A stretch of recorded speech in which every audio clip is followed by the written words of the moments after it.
I've been the underground emperor for so long, man. Like now it's like, you know, I'm in it. Let me challenge myself to do it all.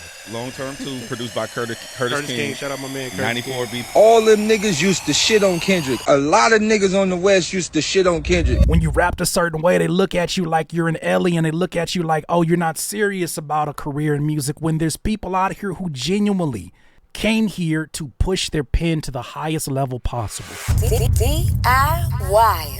Okay, DIYers, over the last week, in a continuous promotional push for his new project, Ab-Soul, went to go talk to the homie DJ Head and Gina Views at Effective immediately. During his conversation, he talked about a few different topics. I want to focus in on something that he said because I feel like it relates to something else the homie Daylyt said, dealing with the kind of struggles that lyricists on the West Coast have dealt with, including Kendrick Lamar. And so, before we get into a revisionist history of things, I want to let Soul talk about the pivot that he made as of recent. Being a traditional lyricist, being what I feel like is one of the best lyricists of our era, he doesn't always get those props or that respect. I mean, of course, within the inner circles of hip hop, but outside of that, he doesn't really get that respect because there's some people who feel like you're not a relevant story until you're able to create hit songs that play on the radio, songs that get circulation in different places. Got it. With that said, though, I'm gonna start it here because he shouts your mans out. Listen to this. I want to go back to the phone call that you made to me. Yeah. For the last album. Yeah. Early. Okay. Right? Yeah. So you call me, I'm at the homegirl house. Yeah. You like, I don't give a fuck where you at. I'm pulling up. Yeah. You pulled up to the homegirl house uninvited. Yeah. Play on the pill. On the Bluetooth speaker. On the Bluetooth, yeah, real shit. Play the music. Yeah. And to me, that was the start of a new kind of direction for you, right? Because you was like, tell me what I'm missing. I'm like, well, you need a record. And you're like, what does that sound like? And you like, so then we went down that whole process. You put the album out, and then you was like, whatever you tell me to rap on, I'm going to rap on it. Yeah. I thought you was bullshit. Right, exactly. You proved me wrong, right? Mm-hmm. You just rap, you was turning over the raps. Real talk. Then we even tried. Yeah, I know. Yeah. But then you tell me, hey, I'm ready, take me to Ty, right? Yeah, right. I introduced you to Ty Dolla $ign. Right. You like, well, not introduce. We plugged in. Yeah, Okay. We needed to plug in. Okay. Like, you know what I'm saying? You get with Ty Dolla $ign. Yeah, shout out my man. Again, I thought you was bullshitting. Correct. Okay. We locked in for sure. So then you cut like 2 or 3 records with Ty. Yeah. I hear him. I'm like, oh, you really serious? Yeah, I'm not playing. Yeah. So to me, that was the change for me in me taking you out of the homie categories. Like, oh no, he want to compete. Correct. So I want to zero in on that because this is since I've known DJ Head. I've known DJ Head for years and years and years. And when I was a very young artist trying to figure out my way around here, I listened to the advice he gave because at the time he was a DJ who understood how music worked, how music circulated throughout the radio. Hearing some of the things he had to say to me earlier were a little discouraging because you realize that a lot of successful music is relying upon things that are not always friendly for the lyricists, right? Certain BPMs are not friendly for lyricists. You get a different type of song in hip hop. If you've never noticed this, if you've never made music, there's a different type of song that you get when the BPM is between 80 and 85. That's usually for lyricists because the spacing between the kicks and the snares allows for more syllables and allows for different types of rap styles, usually on slower beats. But when you start getting to like 90 to 95 to 100, the words start shrinking a little bit, the bars start shrinking a little bit, and the content starts to become even more clear, becomes even more compact. And because of that, there's certain lyricists who are not, and this is not just a regional thing, this is anywhere. Certain lyricists are not able to find their footing or success in the game, however you measure that, success on radio, because they're not able to cover those bases in those higher BPMs where the radios are looking for that, right?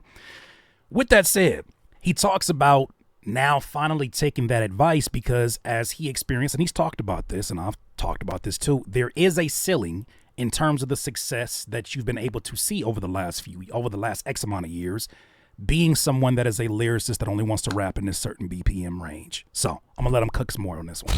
Yeah. When did that transition happen for you? When did it go off in your mind? Like, you know what, me and Doe, we need to create something, or me as Ab-Soul, I need to create something, and I want to get in this pocket over here? Well, because I just feel like I've been the underground emperor for so long, man. Like, and in a lot of ways, I feel like I've done what I came to do. It's not over, but like, I kind of, I came in. I feel like, just really wanted to be in the conversation of the dopest to ever do it. Like, have my contribution get the touch first and foremost. Touch people like that I may not ever get the privilege to meet. Yeah. Tell me all around the world. Tell me that I'm the best to do it, or that I touched them, or I changed their lives, and in that regard, just as hip hop has done for me, and like gotten the the respect from my idols even and my peers. But now now it's like I'm in it. Let me challenge myself to do it all. Let me not just stay in my comfort zone and in my space. Like, for example, like our whole thing, like the thing between me and you, like early on, like you didn't really get, like, you wasn't really. I wasn't fucking with your shit. You wasn't really fucking with, yeah, just No. call it like it is. You wasn't fucking with, no. I wasn't fucking with none of your shit. Right. But like the long term. Yeah. So was that the right tempo? Is that what it 94 was? BPM. Long 95? term two, produced by Curtis King. Shout out my man Curtis 94 King. BPM. I'll repeat it in case anybody missed that part. So the first time that DJ Head actually started rocking with Ab-Soul's music was when he got the BPMs right. Who produced that record? I forgot. The long term. Yeah. So was that the right tempo? Is that what 94 it was? BPM. was Long 95? term two, produced by Curtis Curtis King. King. Shout out my man Curtis 94 King. BPM with a soul sample. With a soul sample. Yes, Like sir. crazy. Y'all gonna stop playing with me, first of all. Second of all, I don't even think DJ Head knows this, but at this point in time, I was living in Carson. I was like 10 minutes away from where this studio was at. That was Top Dog Studio. And I was making beats on my grandma's patio, right? At this time, I had already been working with Ab-Soul, which is why it's so crazy, because at that point in time, it's so crazy to see him and the relationships he has with people like a Jay-Z. Because I remember, anybody who's got my book, I remember when he first came to my studio and I first started recording with him. I was producing records. I was recording music out of my grandmother's patio. I said, this dude sounds like a young Jay-Z. He was recording lyrics without a notepad, just literally off the top of his, in less than 10 to 15 minutes. And I remember him sounding like a young Jay-Z. Then to see him actually getting the cosigns and Jay-Z saying, yo, you one of the greatest out here. Crazy, crazy, crazy.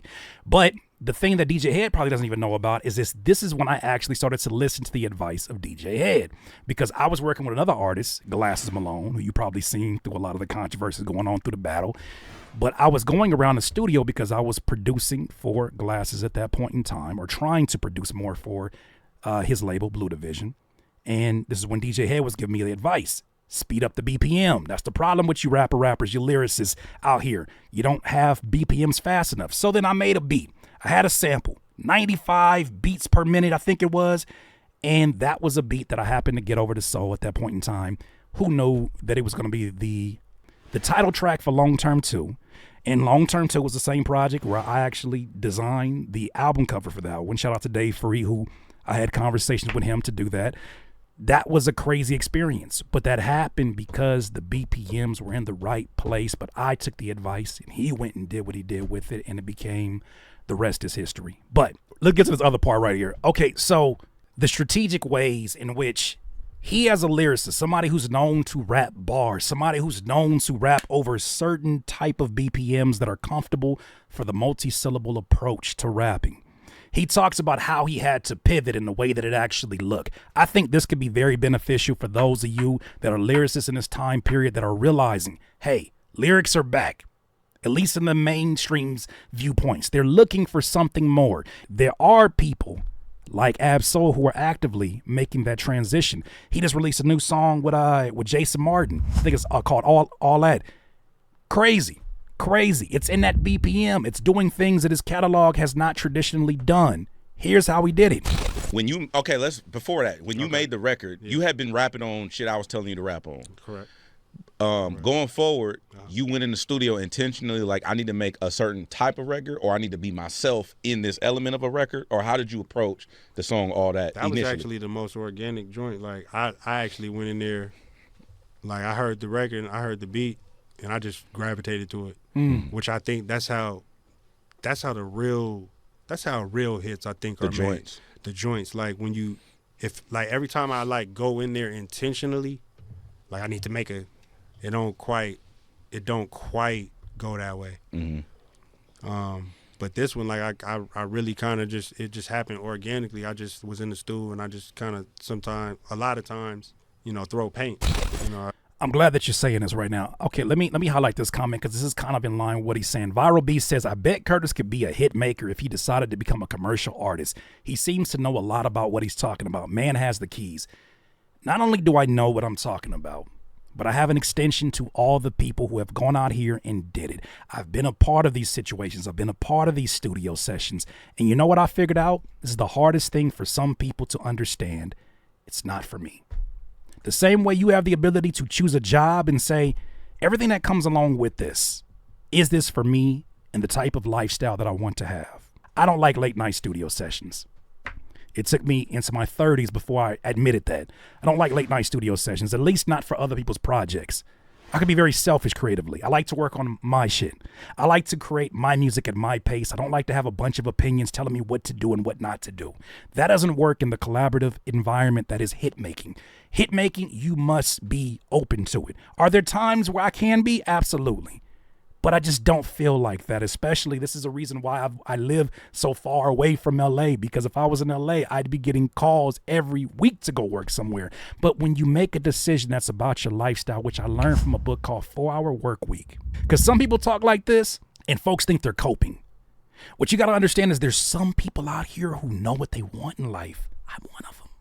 Me having the ability to make music anytime that I want, any kind of music that I want, release it whenever I want without having somebody tell me when I can release it. That's a lifestyle for me.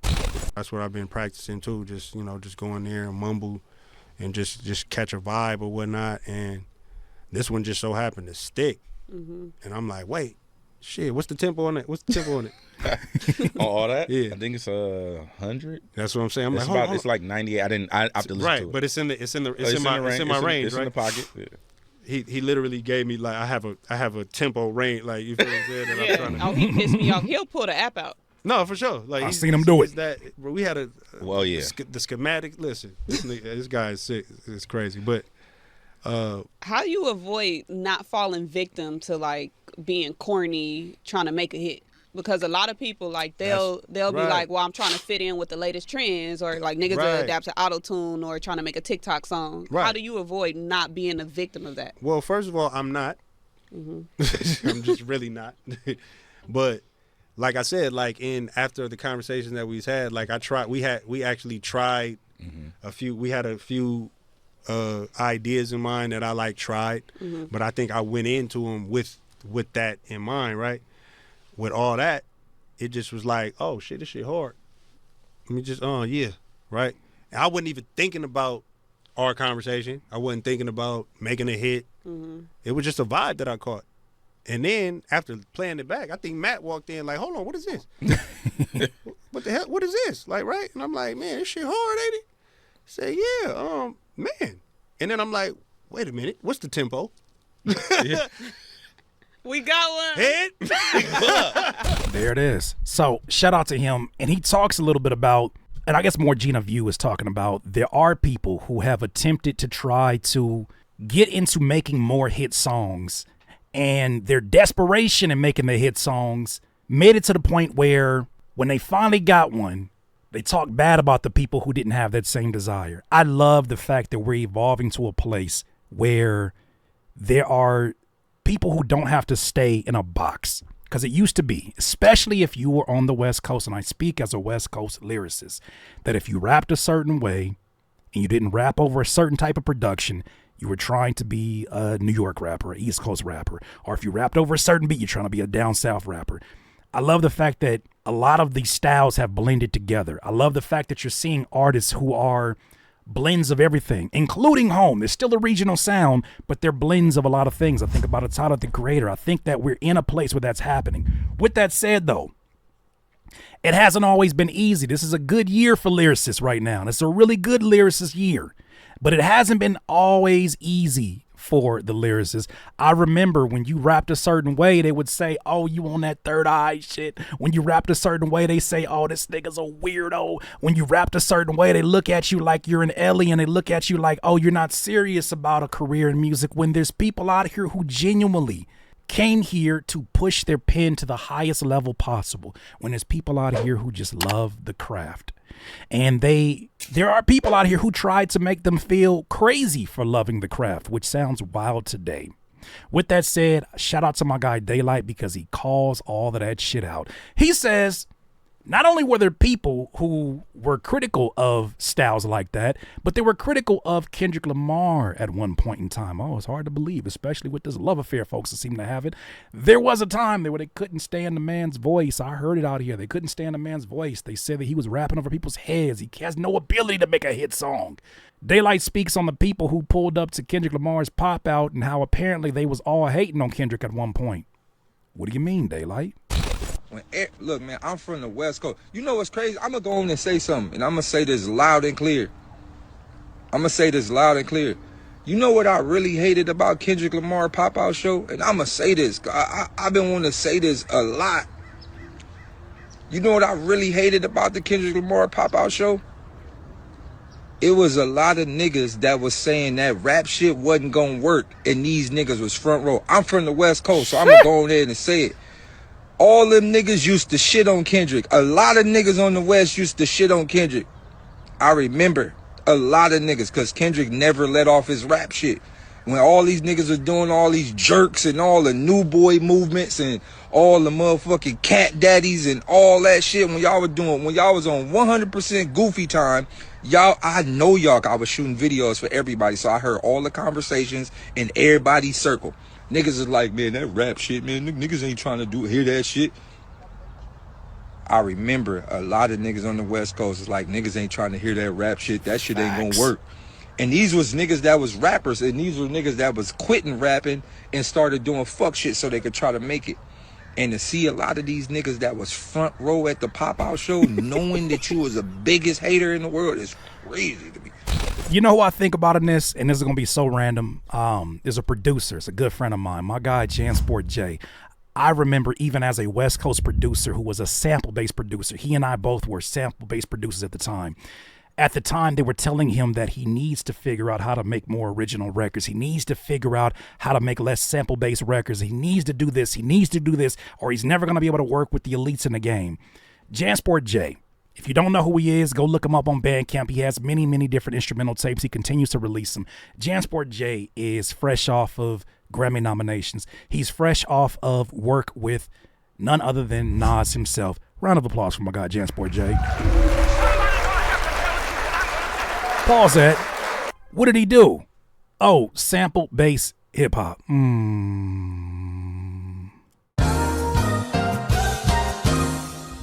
What's good with you DIYers, YouTube fam, and of course, independent artists alike? I got some really exciting news that I want to share with you. As many of you know, over the last 10 months, I have been doing some deep diving into going direct to consumer as an independent artist. And after reacting to so many different stories and having my own experiences, I've learned a lot over these last 10 months, and I would love to share it with you on my new Patreon for Curtis King TV. By joining the DIY community, you'll get early access to exclusive videos from this YouTube, free downloads, live Zoom calls, and even private Discord chats with me and the DIY community. Plus, independent artists, there are resources, tutorials, and so much more to help you level up your independent music career. So whether you're here for my content, for my music, or just to level up your own music career, I assure you this Patreon is for you. Head over to patreon.com/Curtis King TV and let's continue to show them what is possible independently.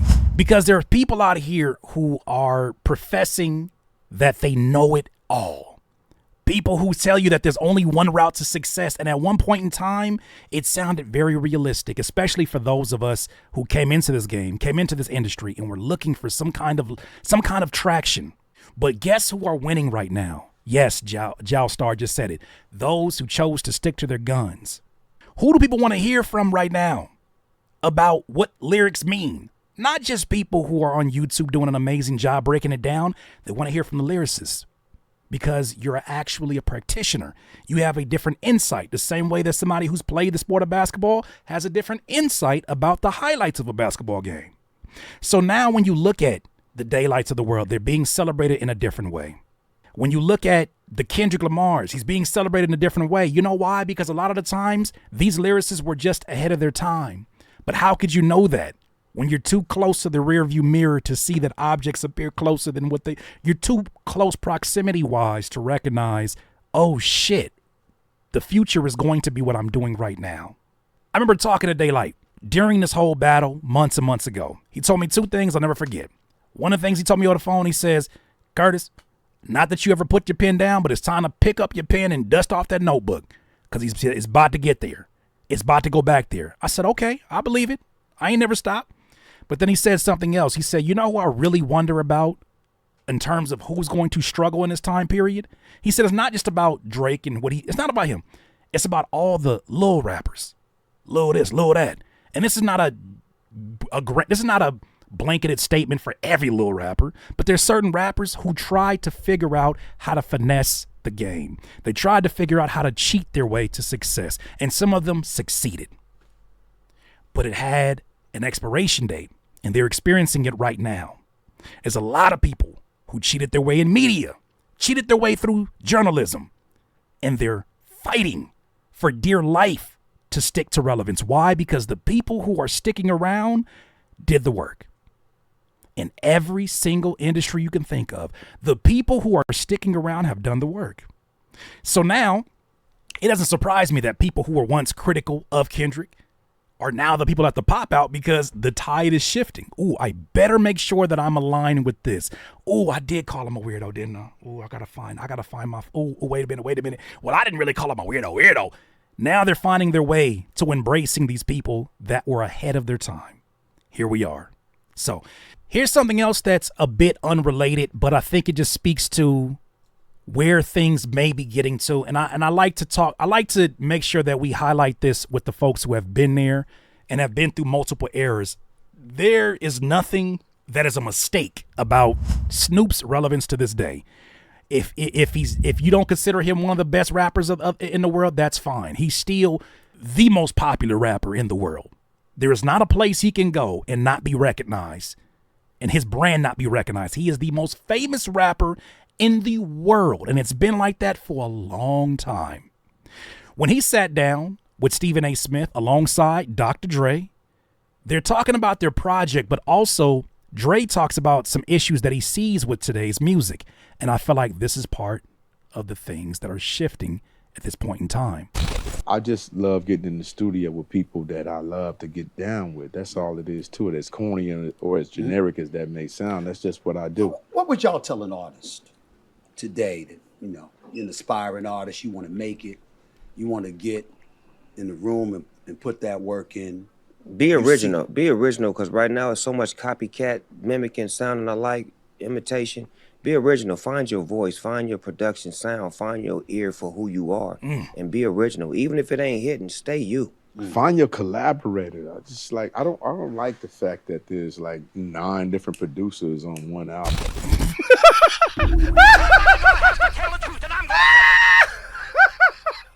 Ooh, I know most of y'all here may not remember me from my producer content days, but the people that I'm still connected to, I'm gonna go ahead and hit with that. Ooh, it was a lot of producers angry at this one. Ooh, it was a lot of them angry at this one. If you didn't know, this is a thing. A lot of your favorite songs, instead of having one producer, maybe one executive producer, maybe a few for hire musicians, studio musicians. No, it's literally now 9 names on the credits. Somebody made a kick. Somebody made a snare. I'm not exaggerating. Somebody hummed an idea. Somebody made a play for these 2 producers to get in the room, and then they get a credit. The fuck? This person was owed a favor from the last time, and so they get a part of the credit. This person made the sample. No, these people made the sample, and so now it's 9 producers on a record. And you wonder why 9 niggas in a room to make the same shit we could have made by ourselves? 9 niggas in the room to make that booty ass shit. 9 of them. You know how many times I listen to a record, I'm like, oh, this shit hit. And then I see it's 9 people involved, and I'm like, it don't hit like that? What was y'all doing? But when you have relationships, you recognize that it's a lot of bull that happens. There's literally people who get credits on records because they were in charge of the play. Because they made phone calls, not because they put down a key.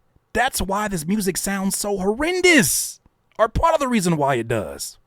I'm gonna let Drake cook some more. He's not lying. I like the idea of one producer on one album.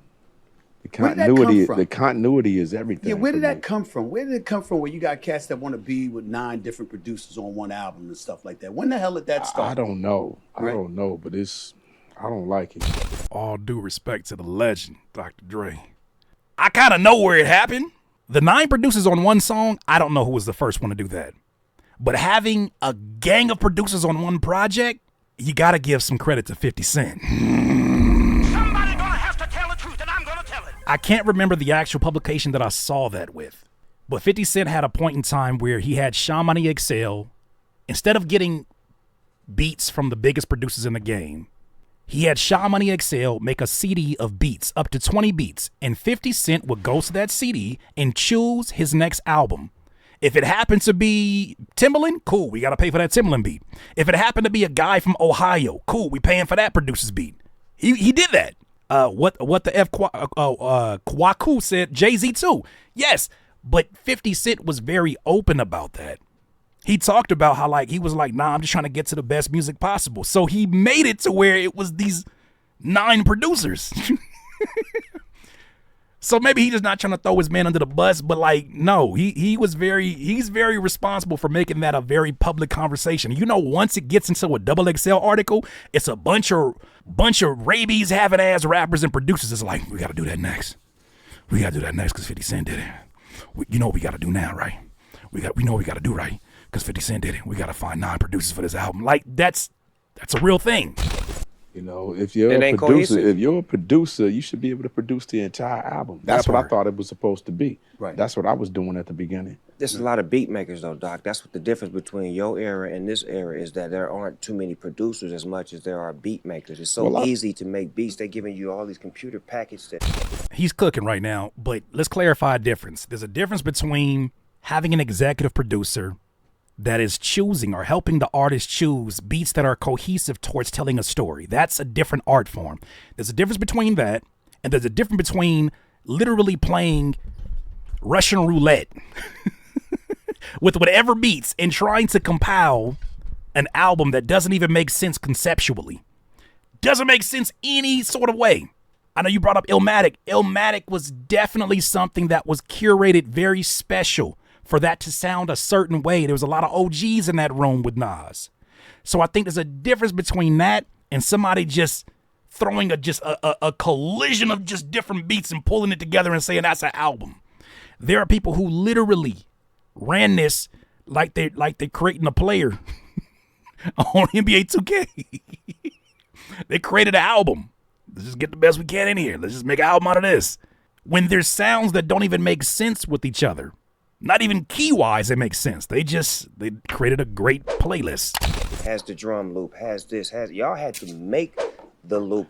I feel like it's a change that's happening right now. You know, from all this mumble rap thing and everything that's happening right now, there's somebody in somebody's garage that's happening right now that's going to be the next Snoop or Dre or next Prince or Michael Jackson or whatever that's coming up with something that's going to change the game. It's got to happen right now, and it's wide open because everything that's happening right now in the music game is especially hip hop is weird. That's crazy how we keep hearing about this change that's happening. We keep hearing about this change that's happening. And it's not just people like myself who I'm sure that I have some level of power doing this content and reaching the amount of people that I do. I've seen the domino effects of some of the things that I've said in this environment. But when you got the big dogs like a Dre saying this, close alliances like Snoop, and even Kendrick saying there's a change coming. When you got 50 Cent, even though he's coming to the defense and giving all kind of advice to Drake, advising someone who represents a model of the old, don't it kind of make you look at certain things with a different type of point of view? I'm telling you, I'm a little bit more suspicious about this 50 Cent giving Drake advice now, because I'm looking at that and I'm like, what if all of them are in cahoots to change the guard? Because to change the guard puts money in all their pockets for generations and generations. It opens the door for other artists that are in line with the kind of beliefs that they have in skill sets, the beliefs they have that a lyricist should pen their own rhymes, that they should spend time on their craft. The artists like the Rhapsodies and the Dolces and the folks who really care about this. What if they have the power through the actions that are happening to really change this shit? You could say it's the party dying. You could say it's a transition, whatever it is. Even if it's just a great rebalancing, I think it's really interesting how we keep hearing the people that we know have the power to change things around they keep saying there's a change underway.